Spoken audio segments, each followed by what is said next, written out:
A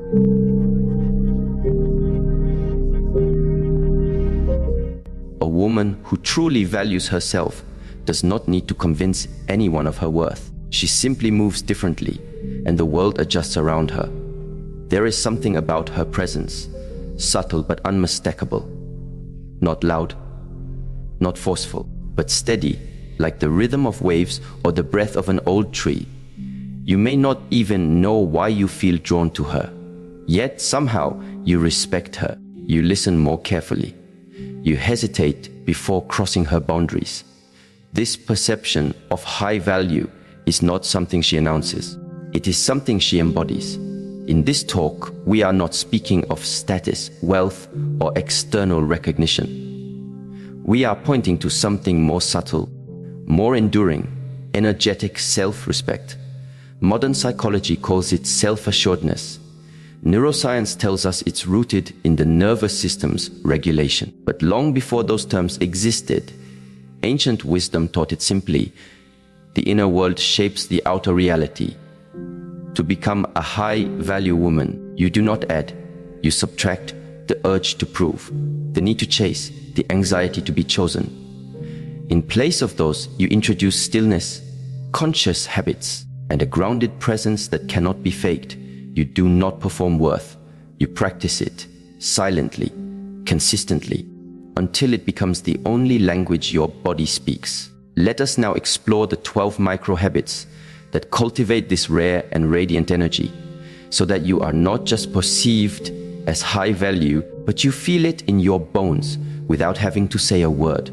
Welcome to Self-Mastery, your space for real wisdom and inner growth. Subscribe and remember our name, Self-Mastery, because others may copy the voice, but the truth lives here. There is a quiet power that flows from a woman who is deeply anchored in herself.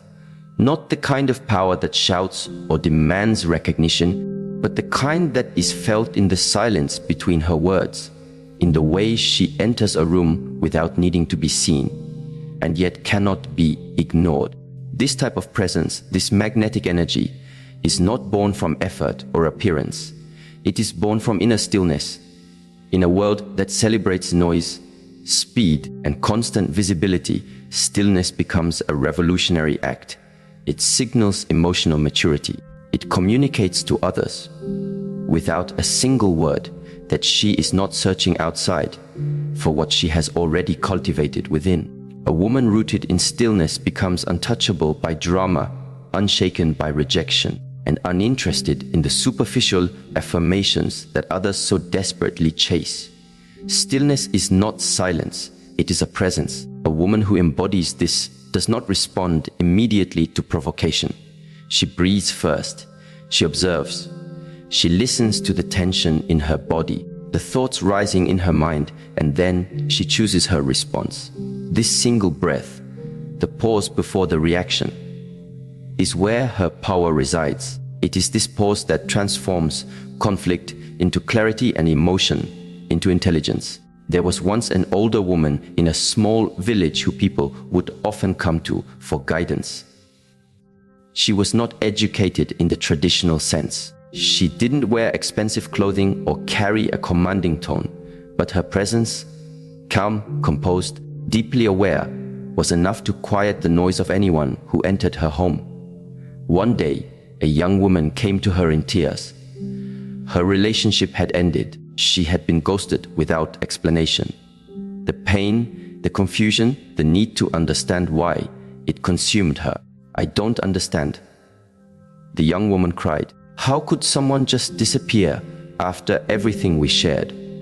The elder woman poured her a cup of tea and remained silent. She let the silence speak, and after some time, she finally said, "When a person disappears without explanation, they are not rejecting you. They are revealing their capacity for depth. Let their absence be their answer." That one sentence, spoken with grounded stillness, calmed the storm within the younger woman. She didn't need more information. She needed clarity. And the clarity came not through argument or validation, but through presence. This is the essence of inner stillness. It doesn't just serve the self, it becomes a mirror for others, showing them their own chaos or peace. Stillness can be practiced, and it must be, because the world will constantly pull you toward reaction. One microhabit that nurtures this quality is the art of pausing before you speak. Whether you're being asked a question, confronted with criticism, or offered affection, pause. This does not mean being distant or cold. It means you are not rushed. You are not being led by anxiety. You are choosing presence over performance. Another powerful practice is a silence ritual each morning. Before reaching for your phone or checking messages, sit in quiet for 5 minutes. Just 5. Let your mind settle. Let your breath deepen. Let the external world wait. In that silence, you are reminding yourself that you set the tone for your day, not circumstances, not others. You. This habit rewires your nervous system over time. Neuroscience shows us that when we build rituals of stillness, we strengthen the prefrontal cortex, the seat of rational thought, decision making, and empathy. At the same time, we calm the amygdala, the part of the brain responsible for fear and impulsive reactions. So what appears to be a simple morning habit is, in fact, a reconfiguration of your internal operating system. You become less reactive, more composed, and infinitely more attractive, not because of what you say, but because of how you exist. People often talk about confidence, but true confidence is not loud. It does not need affirmation. It is not defended or performed. It is a quiet certainty in one's value. And this certainty becomes magnetic. People feel safer in the presence of a woman who is not ruled by her emotions. They admire her without knowing why. Her silence is not empty. It is full of discernment, self-awareness, and unspoken strength. Now consider emotional boundaries. Often misunderstood. Emotional boundaries are not walls that separate you from others. They are the respectful distances that invite healthier connection. A woman with clear emotional boundaries does not need to explain them repeatedly. They are communicated through how she responds to disrespect, how she preserves her peace, and how she exits conversations that dishonor her values. Imagine a woman who consistently allows her partner to speak harshly to her when he's upset. She justifies it, saying, "He's stressed, he didn't mean it," and perhaps he didn't. But what she is teaching him over time is that her emotional space is open for invasion, that her self-worth is negotiable, that disrespect can be overlooked if emotions are high. Now imagine another woman. In a similar situation, she gently interrupts and says, "I'll listen when you're ready to speak to me with respect." And then she steps away. No anger, no drama, just a calm, clear signal this space is sacred. This is not coldness. This is clarity. Boundaries are not about controlling others. They are about controlling what you allow into your emotional field. And this type of control is not rigid. It is graceful. It flows from self-respect, not fear. There is a reason why psychology emphasizes the importance of emotional regulation in healthy relationships. When a person reacts impulsively, they are projecting their unresolved pain onto others. When they respond with awareness, they are integrating that pain, choosing healing over harm. Boundaries give us this power to pause, to process, and then to decide. One micro-habit that builds strong boundaries is practicing emotional naming. Before expressing anger or frustration, take a moment to name what you're truly feeling. I feel unheard. I feel dismissed. I feel disrespected. Naming the emotion softens the reaction and gives you a choice. Do I need to speak this aloud? Do I need to step away? Or do I simply need to acknowledge this within myself and let it pass? This habit, though small, changes the entire emotional climate of your relationships. Instead of attacking, you are articulating. Instead of escalating, you are elevating. Over time, you stop attracting people who feed on emotional chaos and you begin to draw in those who meet you in your stillness. There's a story of a woman in her 50s who had recently started dating again after a long marriage.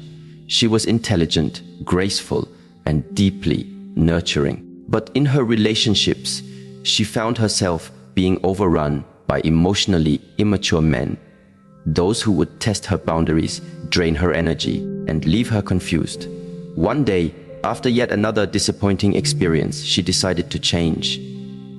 Not her appearance, not her tone, but her boundaries. She began to speak less when she felt anxious. She started leaving conversations that turned manipulative. She wrote down her non-negotiables, and she began to honor them, not when it was easy, but especially when it was difficult. Months later, she noticed a shift. Men who were drawn to drama stopped calling. Friends who constantly dumped their emotional burdens on her drifted away. In their place came quiet, respectful interactions. People started asking her advice. Her daughter told her, "You've changed. You seem untouchable." But the truth was, she had become reachable only by those who respected her energy. And that is what true boundaries do. They filter the noise, protect the signal, and honor the soul. Another powerful microhabit is the art of the micro, withdrawal. This means giving yourself permission to step back from a conversation or a dynamic, not permanently, but momentarily, when it begins to feel energetically draining. It may look like saying, "Let me get back to you on that," or simply excusing yourself for a few minutes to regroup. This subtle action teaches your nervous system that it is safe to protect your energy. Over time, this becomes your normal response to stress. Not overexertion, not over-explaining, but retreating into your center. In many cultures, women are taught that nurturing others means sacrificing the self. But true nurturing begins with self-respect. You cannot pour from an empty cup, and you should not try. When you honor your limits, you model emotional responsibility to everyone around you. You teach your children, your partner, your colleagues.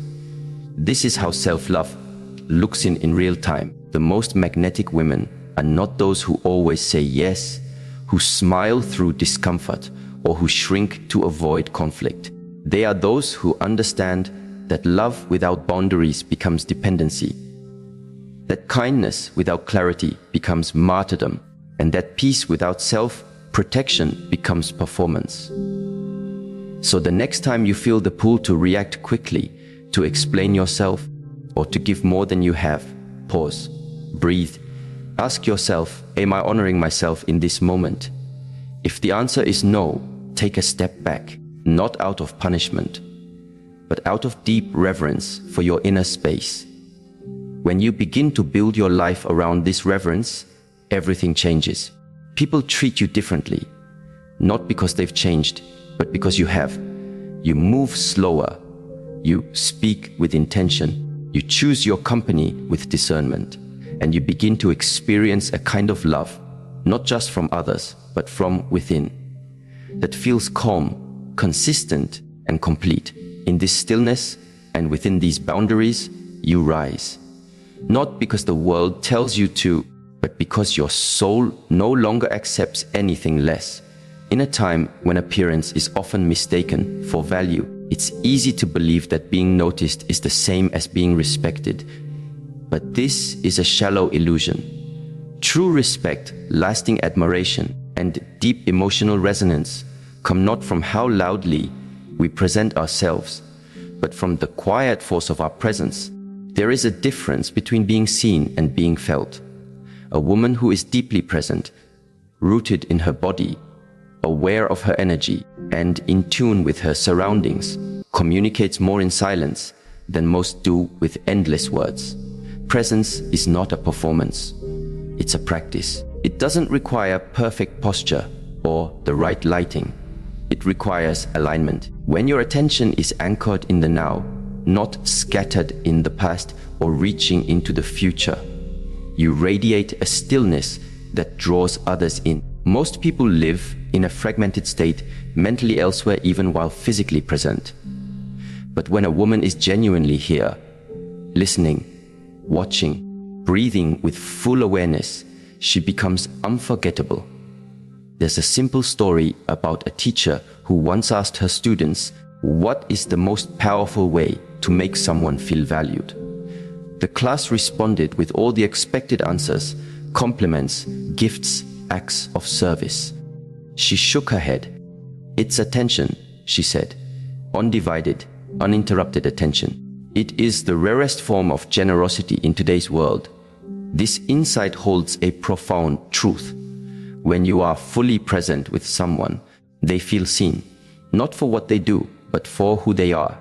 That kind of connection is rare, and rare is valuable. Presence can be practiced through small microhabits that recalibrate how you engage with the world. Start with eye contact. Not as a technique to gain attention, but as a doorway to deeper awareness. When you look someone in the eyes while listening, not staring, but gently connecting, you are communicating, I am with you, not just beside you. This disarms defensiveness and invites authenticity. Another practice is mindful stillness in movement. When you walk into a room, enter with awareness. Feel your feet on the floor. Straighten your spine, not out of vanity, but as a symbol of inner dignity. Your body carries messages long before your words ever do. People subconsciously notice posture, rhythm, and the emotional tone behind your gestures. Neuroscience confirms this. The brain processes non-verbal cues much faster than language, so your presence speaks whether you intend it to or not. Consider the story of a woman who worked as a conflict mediator. She wasn't tall, and she didn't have a commanding voice.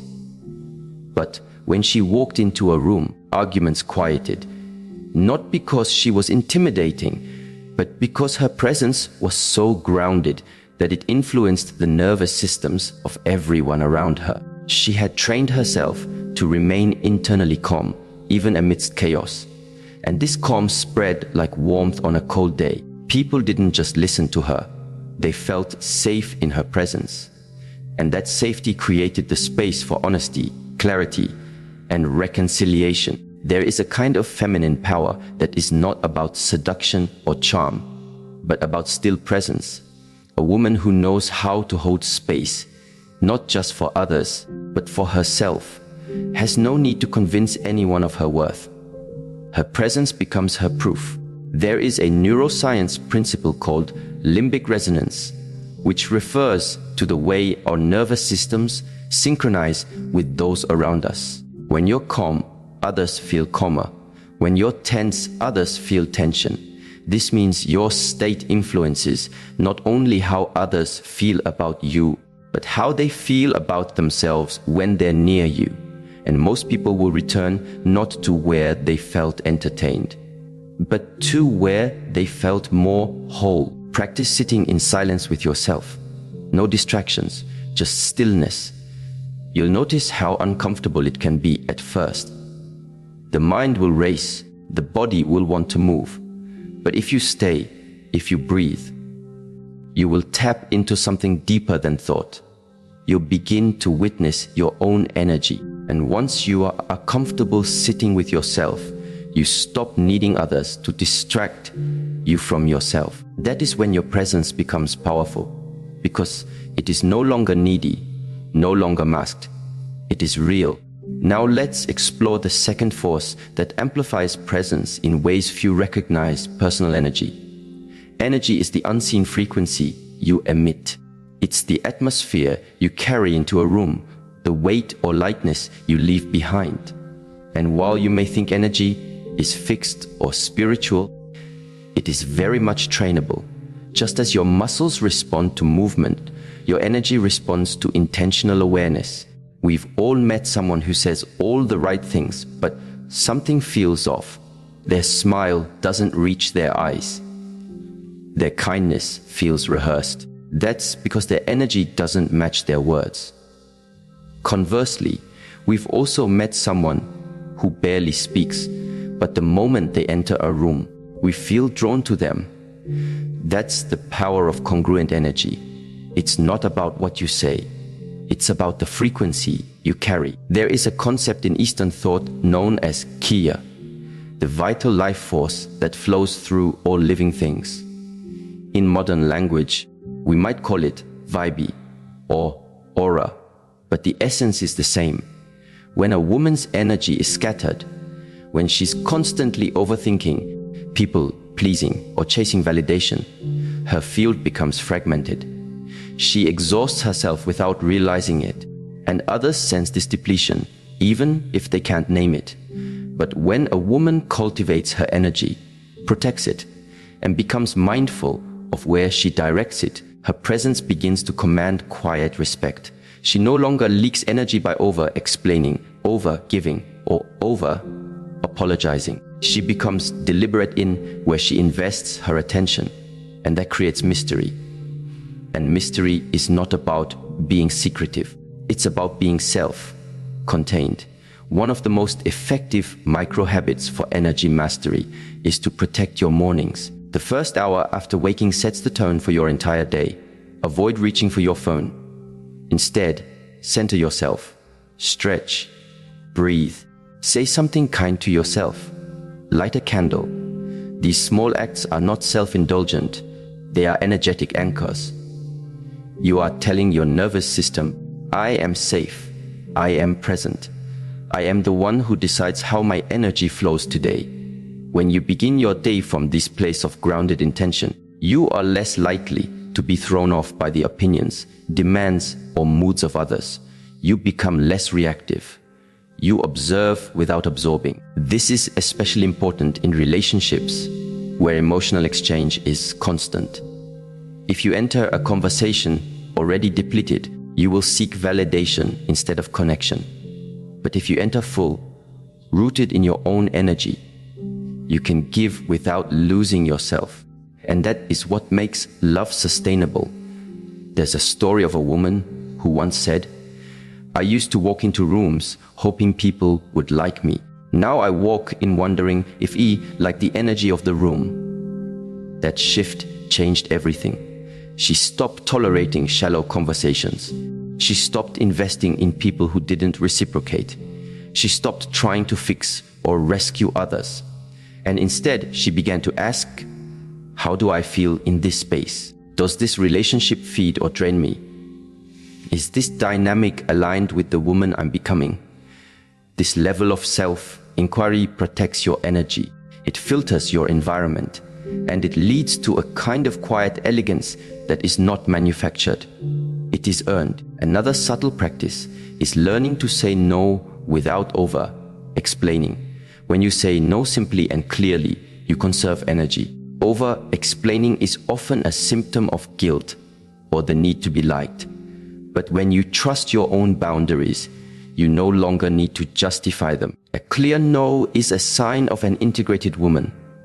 And integrated women become magnetic, not because they are perfect, but because they are whole. It is not selfish to protect your energy. It is sacred, because every time you leak energy into what doesn't align, you take energy away from what does. And if you're constantly drained, how can you show up fully in love, creativity, or service? Protecting your energy isn't about isolation. It's about discernment. Be mindful of emotional vampires, those who constantly pull on your empathy without offering accountability. Be mindful of spaces that normalize anxiety and competition. Be mindful of content that fills your mind but empties your soul. Energy is not just spiritual. It's relational, neurological, and practical. And mastering it changes how you move through the world. A woman who values her energy becomes a force. Not aggressive, not loud, but potent. Her presence uplifts. Her absence is felt.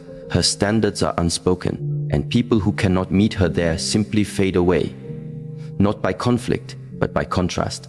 So pay attention. Not to how much you're doing, but to how you feel while doing it. Your feelings are messengers. When you start listening to them, really listening, you begin to move differently, more slowly, more intentionally, more wisely, and eventually the world around you adapts, not because you demanded it, but because your energy demanded it, not through force, but through frequency. Calm is often mistaken for weakness in a world that glorifies performance. Yet those who understand energy know the truth. Calm is one of the most refined forms of power. It is not born out of suppression, nor is it a mask for indifference. It is the conscious decision to not allow the outside world to dictate the inner world. A calm woman is not passive, she is centered. Her emotions exist, but they do not rule her. Her mind is alert, but not anxious. And her relationships reflect the quality of that grounded clarity. To develop calmness is to reclaim your ability to choose your response, even when your instincts scream otherwise. In relationships, especially, this quality creates emotional safety. A calm woman is not unpredictable. Her partner does not have to navigate sudden storms of emotion. Instead, he is invited into the depth of her presence, a presence that listens more than it speaks and observes more than it reacts. Consider a woman who is constantly reacting to every message left unread, every slight change in tone, every unmet expectation. Her nervous system is in survival mode, and she interprets silence as rejection, change as danger. Her emotional state is outsourced, dependent on how others treat her. Now, contrast this with a woman who notices the same patterns, but pauses. She acknowledges the tension rising in her chest, the stories forming in her mind, but she does not become them. She breathes, observes, and waits. Maybe she replies later, when her energy is balanced. Maybe she chooses silence, not to punish, but to preserve. This is calmness. It doesn't eliminate emotion. It elevates it through awareness. In neuroscience, this ability is connected to the regulation of the autonomic nervous system. When you are triggered through conflict, fear, or disappointment, your sympathetic system activates, preparing your body to fight, flee, or freeze. However, when you train yourself to pause, to breathe slowly, to name what you feel instead of reacting impulsively, you activate your parasympathetic system. This is the state of restoration, of clarity. A calm woman knows how to transition herself into this state. And because of this, she becomes a stabilizing force in relationships. There's a simple practice known as the still face technique, originally developed to study parent-infant bonding. It revealed how deeply attuned humans are to emotional signals. When a caregiver maintains a soft, calm, and emotionally neutral expression, the infant feels safe. When the expression is erratic or blank, the infant becomes distressed. As adults, we still respond to this emotional language. Your calm expression, even in disagreement, signals safety, and safety creates space for truth. There's a woman who once shared a story about how her relationship shifted when she stopped matching energy. Her partner would come home irritable after work, and she used to mirror his frustration, taking it personally, responding with accusations or withdrawal. But one day, she decided to change her energy instead of reacting to his. She greeted him softly, asked no questions, and quietly made space. Within minutes, he began to soften. He later confessed, "Your calm resets me. It makes me want to come home." This is not about being submissive. It's about being sovereign. She wasn't shrinking. She was choosing peace. Calm doesn't mean you accept poor treatment. It means you don't lower your frequency to match chaos. You address issues, but you do it without losing yourself. To cultivate this form of calm, practice the habit of delayed emotional processing. When something triggers you, commit to not responding immediately. Whether it's a message that hurts, a tone that stings, or an unexpected silence, wait. Let the emotion pass through your body. Write about it. Speak it out loud when alone. Move your body, but do not make decisions or declarations from that state. Emotional clarity rarely arises in the first wave. The first wave is almost always shaped by past pain, not present truth. Another micro-habit is grounding. When you feel your emotions rise, bring your awareness to your feet. Feel them on the ground. Let your breath slow down. Say to yourself, I am here. I am safe. I can choose how to respond. This tiny moment of awareness can prevent hours of unnecessary emotional chaos. Over time, it becomes a way of life. Now shift into the deeper terrain of what underlies calmness, self-respect. Without it, calm becomes suppression. With it, calm becomes power. Self-respect is not loud. It is not declared on social media. It's quiet, often invisible to others, but undeniable in your energy. It's the look in your eyes that says, I know who I am. It's the steady hand that doesn't chase or beg. It's the choice to walk away, not to punish, but to preserve peace. But here's the truth: self-respect is not a mood, it's a discipline. You don't wait to feel worthy before acting worthy. You choose it, over and over, especially when it's inconvenient. Especially when it costs you attention, affection, or false security. Imagine a woman who says she values honesty, but allows lies to go unchecked in her relationship. Or a woman who says she prioritizes emotional health, but keeps returning to someone who disrespects her boundaries. These are not judgments. They are opportunities for reflection. Every time you choose comfort over integrity, you erode self-respect. Every time you betray yourself to please another, you teach your subconscious that your needs are negotiable. But every time you say no with grace, every time you keep a promise to yourself, every time you walk away from what doesn't align, you build self-trust. And self-trust is the foundation of high-value energy. There's a quote, you can't build a relationship with someone else if you're constantly breaking the one with yourself. Let that sink in. Your relationship with yourself sets the tone for every other connection. When you respect your time, others do too. When you speak with clarity, others listen. When you prioritize your peace, others stop bringing chaos to your door. One simple micro-habit that strengthens self-respect is the daily commitment to one non-negotiable. It could be a walk, a journal entry, a moment of silence, a boundary. It doesn't matter how small. What matters is consistency. When you do what you say you'll do for yourself, you signal to your psyche, I am reliable. I honor me. Another is the micro refusal. This is the habit of gently, but firmly refusing things that dishonor your inner values. When someone speaks to you in a way that feels off, you say, I'd like to continue this when we are both calmer. When a message feels manipulative, you don't respond to defend yourself. You simply don't engage. These refusals may seem small, but their impact is massive. You are reclaiming your space, not through fight, but through presence. There's a story about a woman who was constantly seeking validation from a man who gave her attention only when it was convenient. She would text, wait, feel anxious, then reach out again.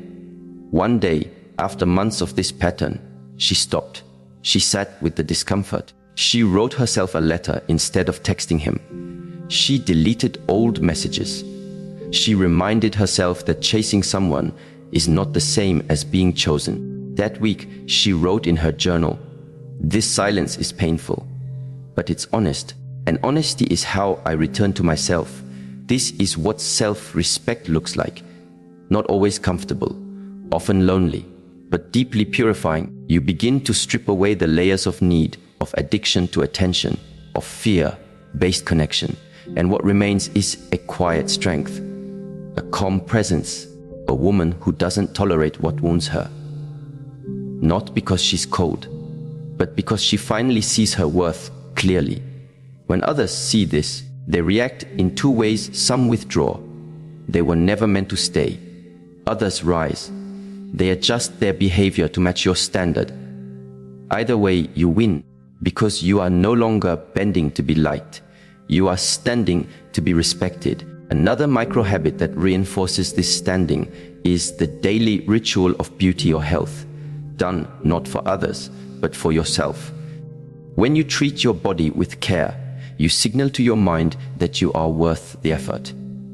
You don't need an occasion. You are the occasion. Brush your hair with attention. Drink water like it's a sacred act. Dress in a way that reflects your values, not your insecurities. These small habits remind you I am the first to honor me. Self-respect also shows in how you speak about yourself. Notice your words. Are you self-deprecating to appear humble? Are you downplaying your needs to avoid seeming too much? Replace those habits with new language. I'm still learning, instead of I'm such a mess. That's not aligned for me. Instead of I'm sorry, I can't. Speak with the energy of someone who knows her presence is valuable. There's a final story of a woman who changed the tone of her entire life with one simple decision. She stopped asking, do they like me? And started asking, do I like how I feel around them? That shift moved her from performing to discerning, from pleasing to choosing. And that shift is available to every woman who is ready to move from emotional noise into emotional mastery. Because at the heart of calm is not control, it's clarity. And at the core of self-respect is not distance, it's discernment. When you combine the two, you do not need to chase worthiness. You become it, in the way you speak, in the way you choose, in the way you simply exist without apology. When a woman chooses to live with intention, each micro-habit she cultivates becomes a quiet revolution, a way of signaling to the world not just who she is, but what she will no longer tolerate. These are not grand, sweeping transformations. They are subtle shifts that ripple across every area of her life. She no longer needs to raise her voice to be heard or compete for space to be seen. Her presence alone carries the weight of self-respect, discernment, and silent power. High value is not something a woman declares. It is what she consistently demonstrates in how she speaks to herself, in how she shows up when no one is watching, and in how she handles people who test her boundaries. Others may not be able to define it in words, but they feel it. It's in her calm when others are frantic, in her stillness when others seek validation, in her clarity when others are lost in emotional noise.